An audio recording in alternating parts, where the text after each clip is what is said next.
Ready ஆயிட்டா. ம்.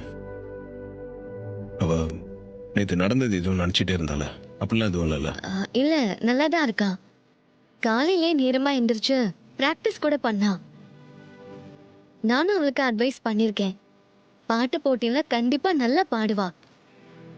எந்த பிரச்சனையும் இருக்காது. ம். நல்ல பொண்ணு. தேவையில்லாத பிரச்சனைகளை போய் மாட்டிக்கிறான். எல்லா விஷயத்திலும் இனிமேல் அவ கொஞ்சம் கவனமா தான் இருக்கும். இதுதான் நல்ல சந்தர்ப்பம் ரேவதி. சொல்லிடு, சொல்லிடு.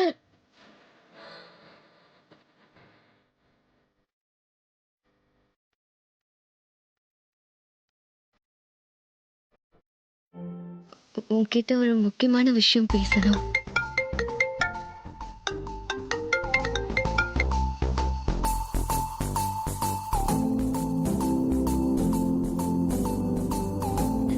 ராஜா, என் மனசுல இருக்கிறத நான் உன்கிட்ட சொல்ல போறேன். நேத்துல இருந்து சொல்லணும்னு நினைக்கிறேன்.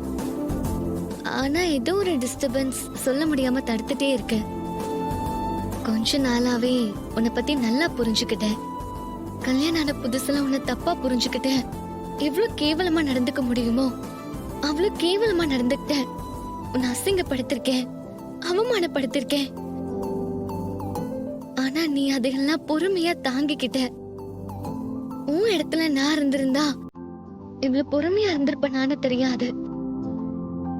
இப்ப உன்னை முழுசா புரிஞ்சுக்கிட்டேன். உன் கூட வாழணும்னு ஆசைப்படுறேன்.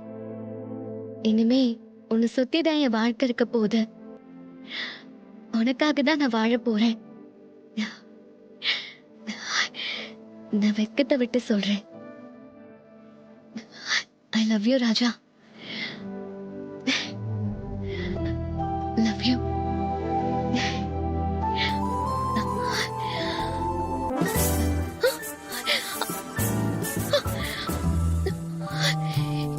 இங்க தானே இருந்தாரு, அதுக்குள்ள எங்க போனாரு?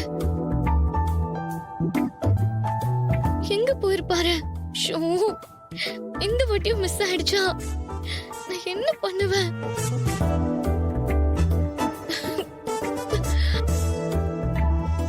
போச்சு, மொத்தமும் எல்லாம் போச்சு.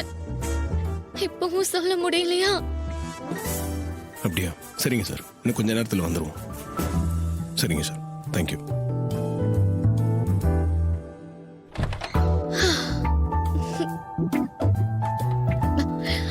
உங்கள்கிட்ட தான் கால் பண்ணாரு. சீக்கிரமா கிளம்பி வர சொல்றாரு.